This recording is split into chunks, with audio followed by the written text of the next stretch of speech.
Look at that. That's sick. Let's go. Yes, sir. That's how I do it. Look at that thing. Oh my god.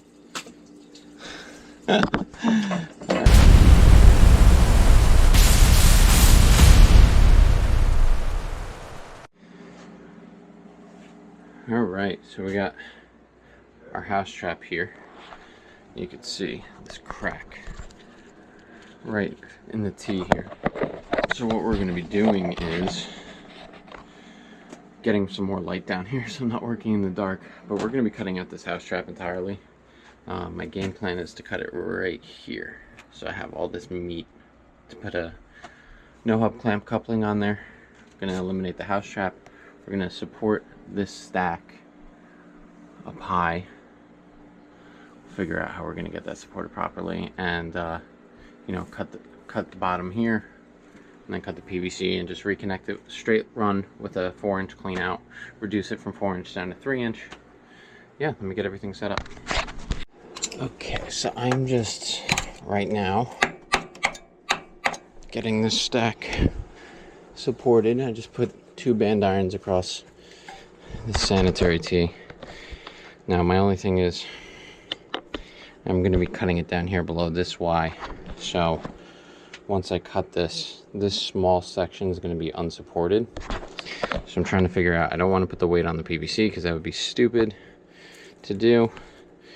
So the only other thing I could think of is if I just do a wrap around, nut and bolt it, and then bring it up just as a temporary, so we get the new line in and then can support it properly. It's just I really just don't want this dropping because I only ordered parts up to here, so we'll see.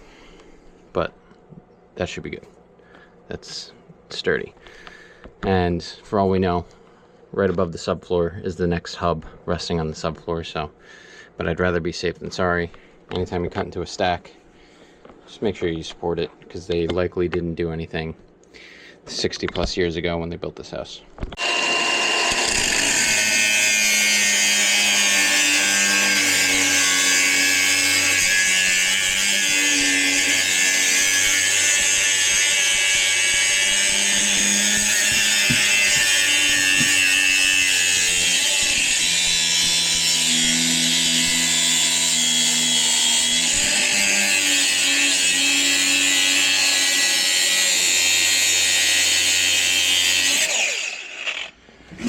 This out of the way.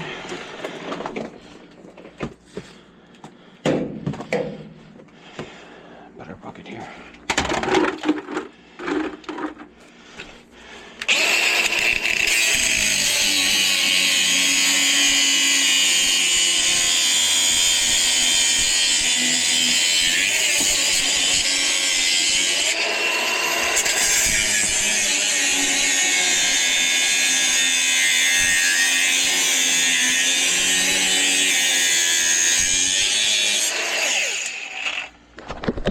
Beautiful.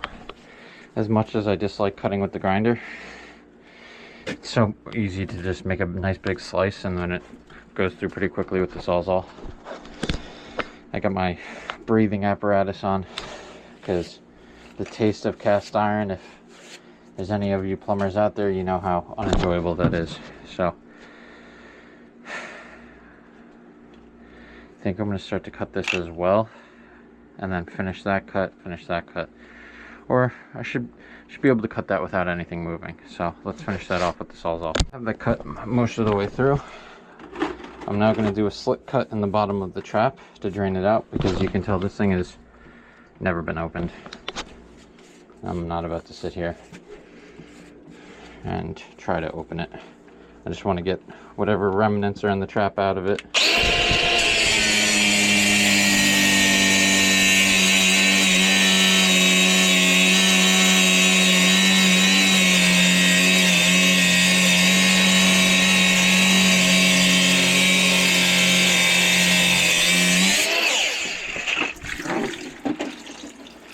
Pretty clean.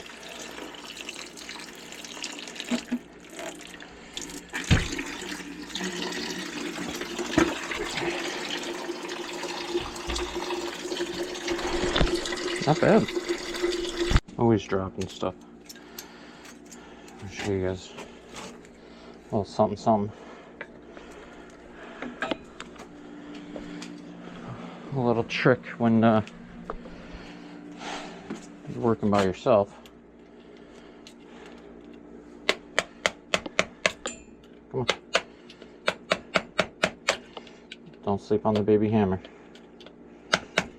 Never sleep on the baby hammer.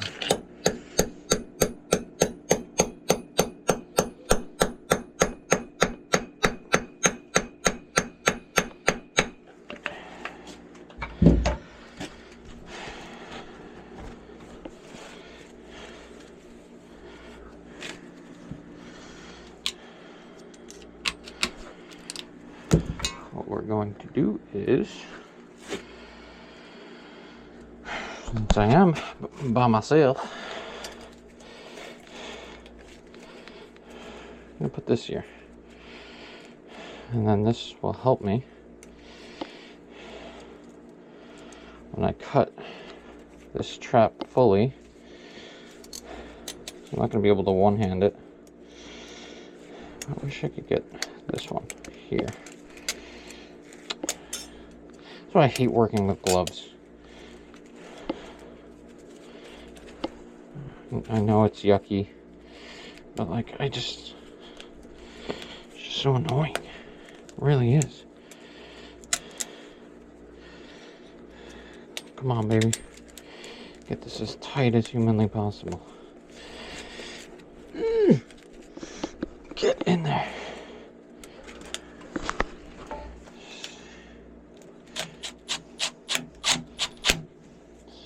Get this on here now. There we go. So now that's under some tension. When I cut it, the whole thing's not going to drop on me. I can't one-hand it, cut it. It's just weighs too much. And it's Friday. So now I could finish this cut. You know, because this here, since it's so badly cracked, you know, there's the dimple of the end of the pipe, you know, the bevel sticking out, but it probably wouldn't just drop on me, but I'd rather be safe than sorry. I do have steel toes on, but I don't want to drop this on me. Alright, so let me finish my cut. Now that's nice and solid. Okay, let me just look and see.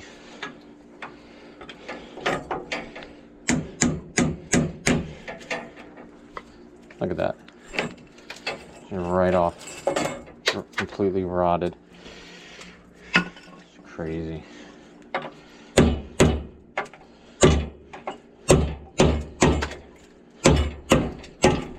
Okay. We're now disconnected. So now I can cut this band iron and take this thing down. It's not too heavy, but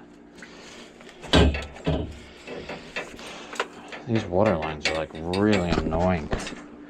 I do have the water off to the house, so I'm wondering, just cut the caps, open up these ball valves, and then just cut and cap it over here, because I'm guessing the laundry was on this side and then they moved it over to that side. It's my assumption, but really inconvenient. If we were in a wide open basement, I would just cut that and step back and let it fall, but I'm not trying to damage anything, and it's not going to be that heavy.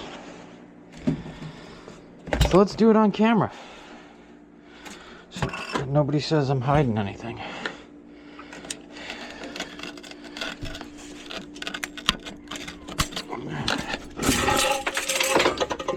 There we go. Yeah, okay. Not bad. Not bad at all.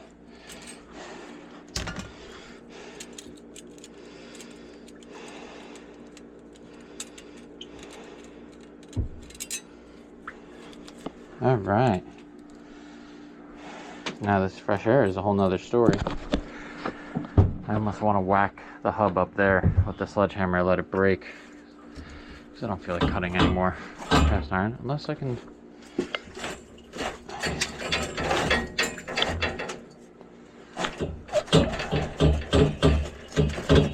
Maybe we could wiggle it up. All right. I have optimism. Things are going my way today, as of right now. Yeah, if I can just leave this sanitary tee, even though it's on its back on an angle,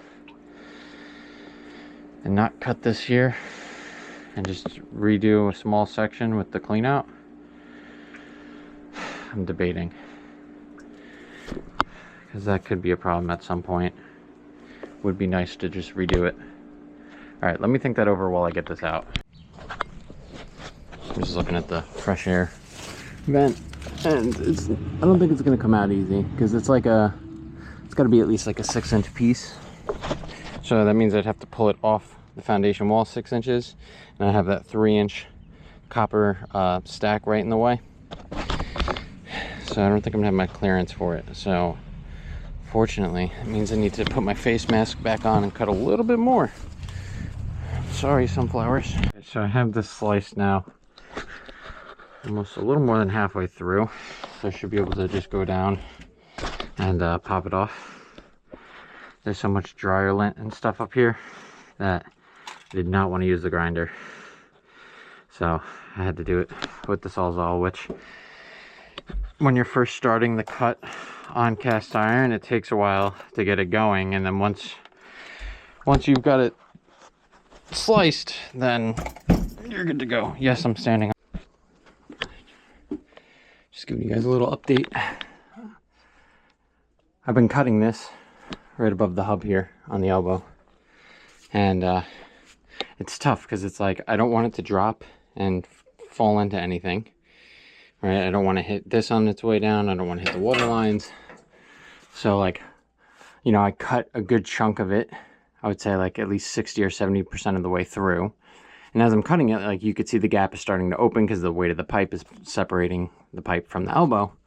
So I'm like, oh, okay, it's good. Then I come down, start pulling on it, trying to get it to pop off. It doesn't. I go back up, I cut it, and it's just a back and forth game. I'm spending more time getting this last piece out than it'll take for me to just glue and put the clean out in when I'm all done. So this is staying. I decided I'm just going to leave it. It's too tight of a space for the clean out tee, and then a Y to lay on its side to pick up a 90. I'm not going to be able to line up with this stack just because obviously PVC, the fittings and the clearances are bigger, so it's fine. This is, you know, I've looked this over now a million times and everything seems good and fine with it, so there's really no reason to even cut out and replace this Y anyway. Unless it becomes a problem in the future, then, you know, I'll beat myself up for it. But yeah, just trying to get this out. That should work. Sitting here like being such a silly person, making my life so difficult, going up and down, up and down. I'm like, let me just stand back for a second and look at this. Now I can cut it without worrying about it dropping. I don't have to hold the weight of it.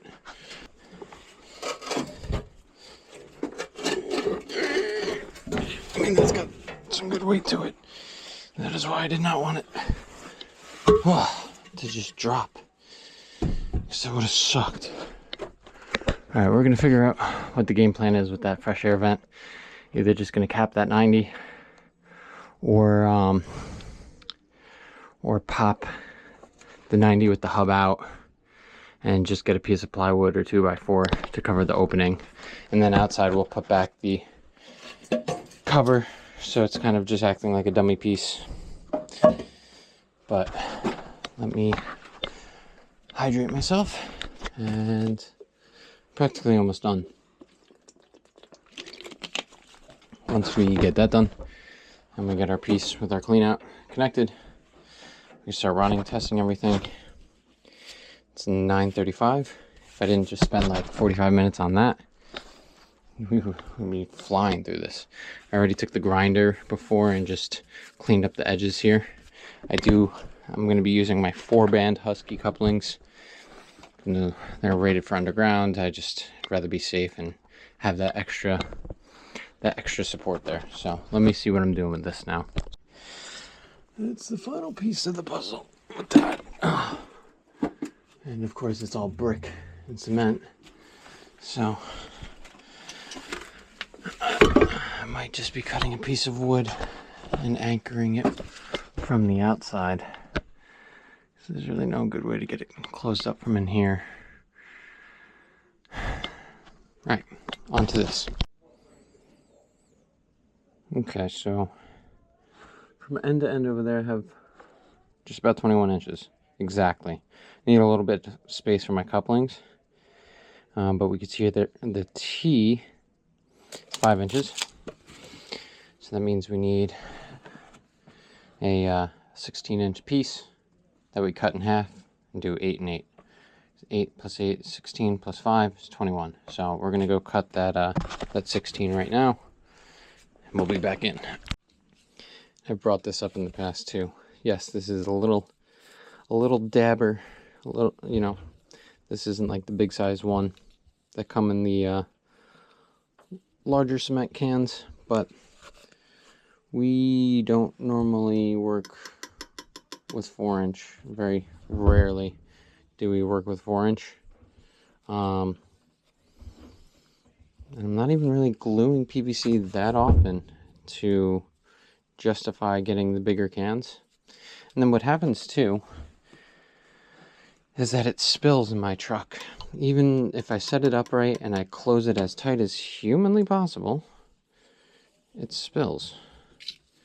And like the one tray that I keep all my glue and primer in, like, is all purple at the bottom.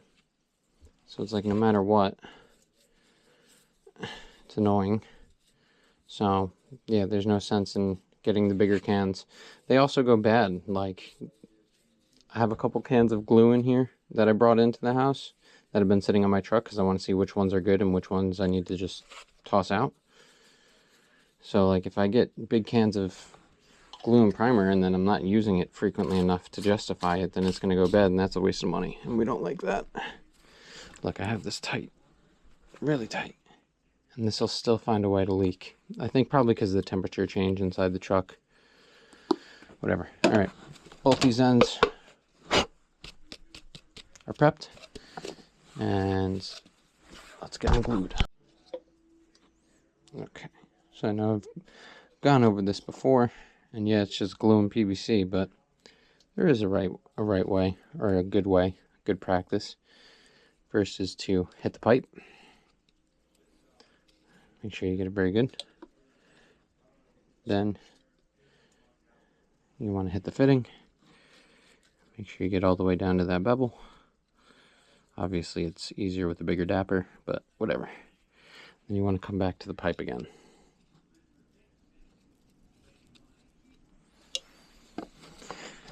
Pop her in, body weight, and twist.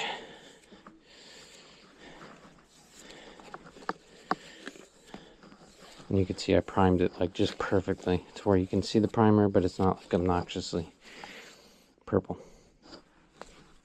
If we look at the inside, we're pretty much pushed all the way up to where the bevel is, so there's not that big of a gap there. Same thing. I had seen this,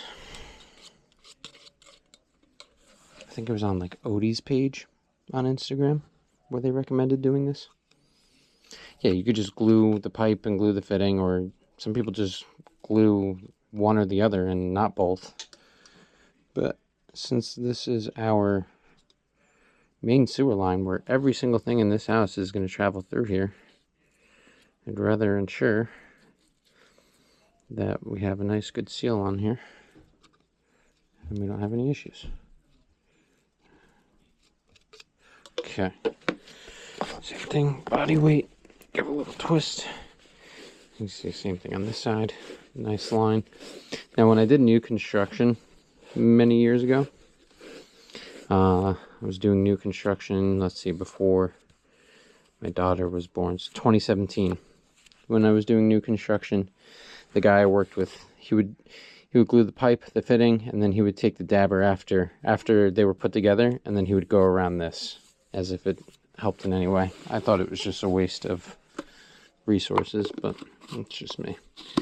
Alright, now let's take a look at this and see here. Yeah, we're slightly too long, so if I take a 1/4 inch off each side, we'll be good. Okay.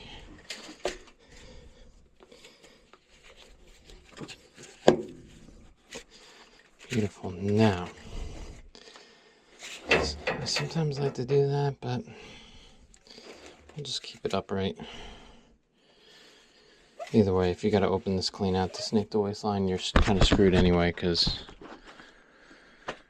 everything upstream. But what we'll do is we'll get these bands on, tightened up, and then before we put the plug in, we'll put the water back on and flush a couple things and just watch everything flow downstream. And yeah, what am I looking for? Oh, this. I need to get a ratchet though to tighten this properly.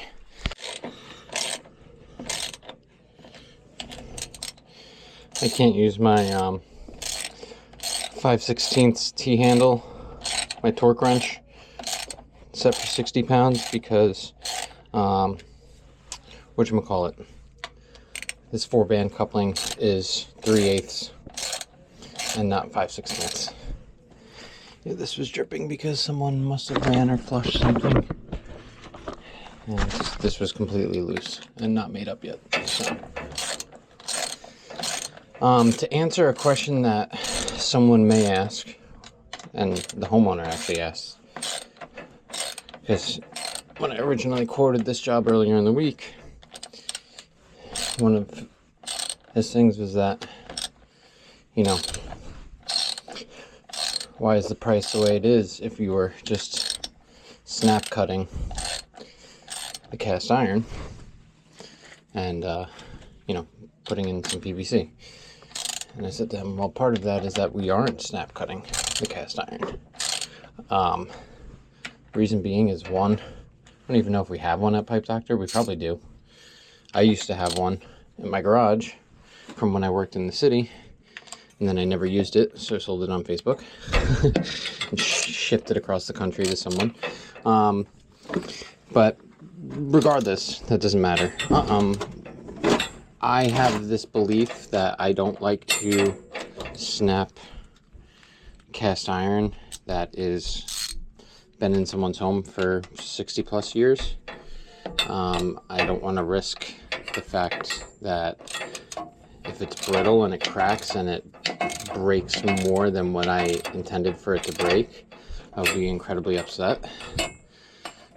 So I'd rather take the extra time and do a cut with a grinder and finish it with a Sawzall than trying to snap it with a snap cutter. That's just me. Yeah, most of the time it's probably fine. In this case, this cast iron was more than okay to probably snap it. But that's a risk I'd rather just not take. And I've never had cast iron crumble or fall apart on me by grinding it and cutting it with a Sawzall. But I've had it where I go to snap it with the snap cutter and it literally cracks the whole branch going up.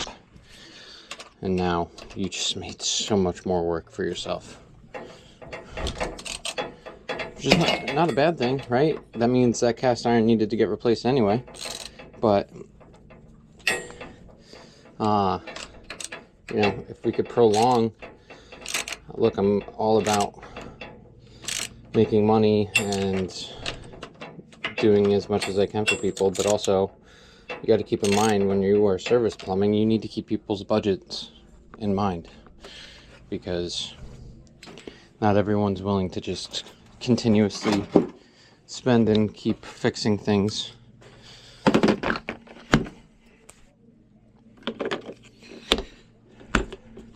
Okay, so that's all done.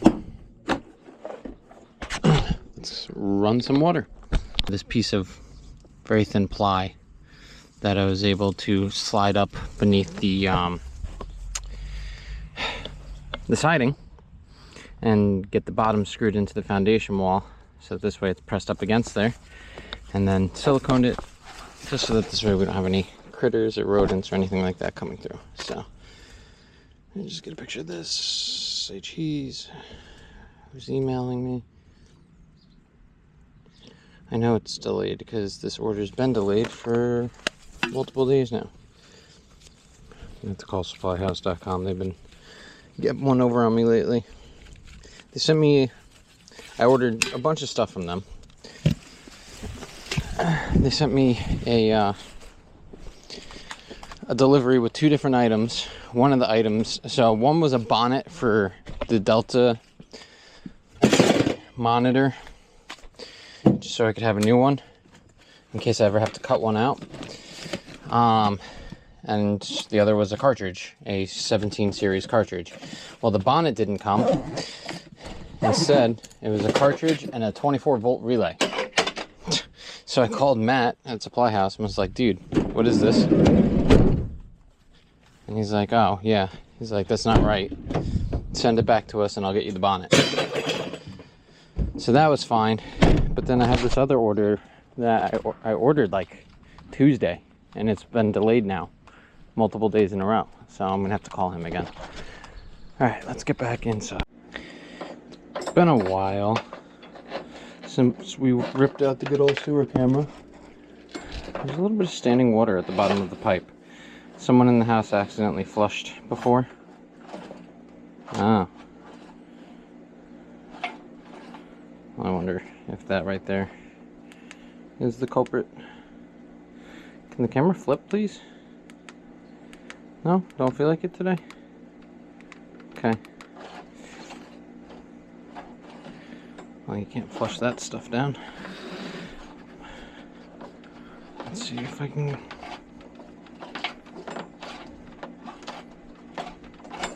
get through it.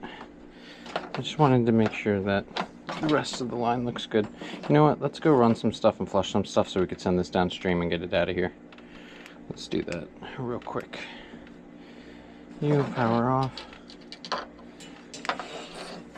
I figured since I finished a little bit early, I would do a camera inspection just to be courteous.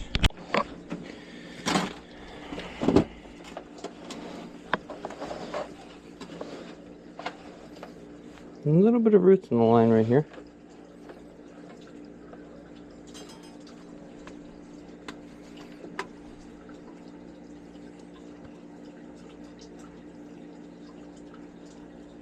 Let me turn my flashlight off. I don't know how well you guys can see that, but you can see right here this little dam, and you can see there's some toilet paper right there. So let's keep going.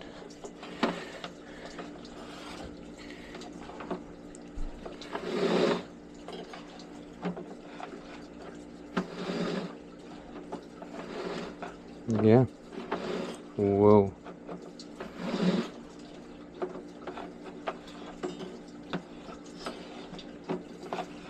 So there's a nice wall of roots right here too.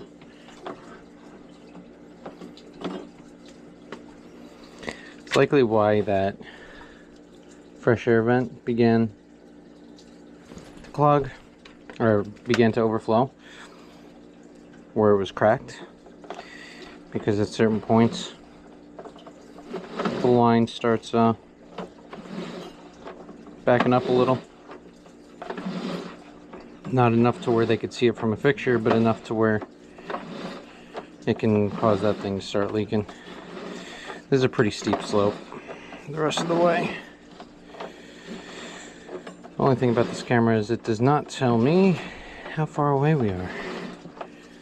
It's fine. Rather a camera than no camera. Alright. So what I'm going to do is... Alright, I feel pretty alright with that. I'm going to go get my chain snake and just whip those 2 areas real quick, just to see if I can help clear them up a little bit. And then we should be good. This is one of my gripes, is that this is a 4-inch line, right? Yeah, it's a sanitary T on its side and not a Y, but like this thing should be able to make this turn like very easily and not get stuck. I'm not stuck, like I can pull out, but like trying to force it in, it just activates the clutch. See how annoying that is?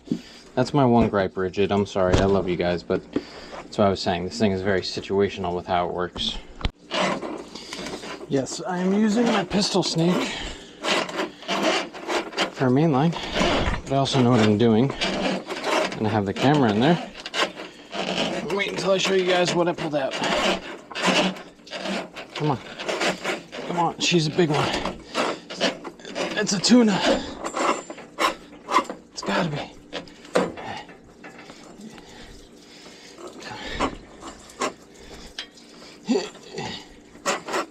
Look at that.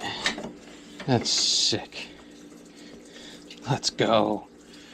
Yes, sir. That's how I do it. Look at that thing. Oh my god. Alright, let me get this off of here. Holy moly. That was a yummy boy.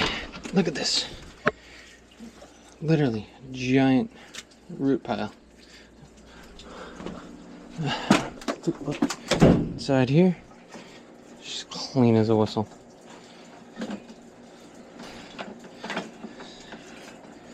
Slight remnants right here. Just slight remnants. Hit it with a little bit of Rudex too. Beautiful. Alright. I knew there had to be some sort of like underlying cause or factor there that caused this issue in the first place, because like I said already, that T for the fresh air vent right off the house trap, that didn't just crack overnight. Like, that's been like that for a long time. And since it's on the top of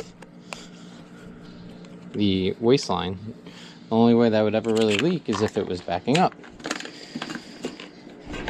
And so once I saw that there was a decent bit of standing water at the bottom of our new Cleanout, so I was like, let me just check it out and see. So I got it fully cleaned out.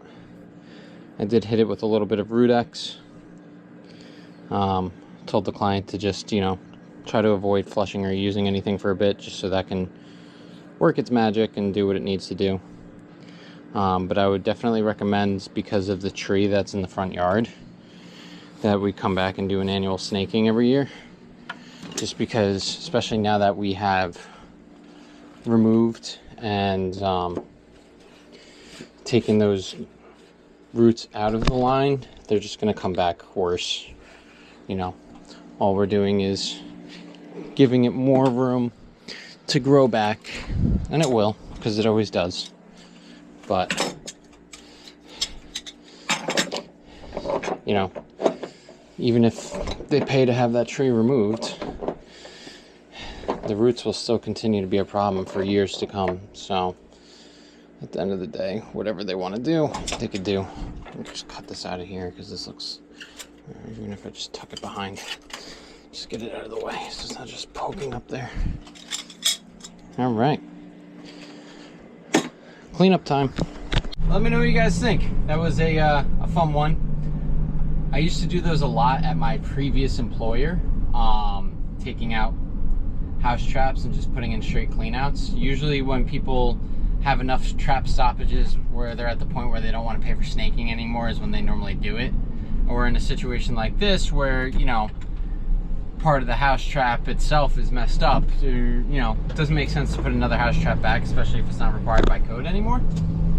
But yeah, it was a good time, a lot of fun. It's 11:50. My total time on job was about 3 3/4 hours. Yeah, just about. A lot of that time was spent cutting that fresh air vent and also the snaking at the end. So as normal, I would have been done a little bit sooner, but you know, plumbing, that's how things go. But I sort of priced out this job to accommodate for stuff like this happening, so I think it worked out pretty well. And yeah, let me know what you guys think. Is our house traps something that are required where you live? And if not, have you been taking them out? And also, have you seen roots like that? And by the way, that is not the biggest set of roots I've ever pulled out. So definitely had some bigger ones, but it was fun ripping it out of there. So thank you guys so much for tuning in and watching. Like and subscribe, all that fun stuff. Leave a comment down below, and I will catch you guys in the next one. Take care.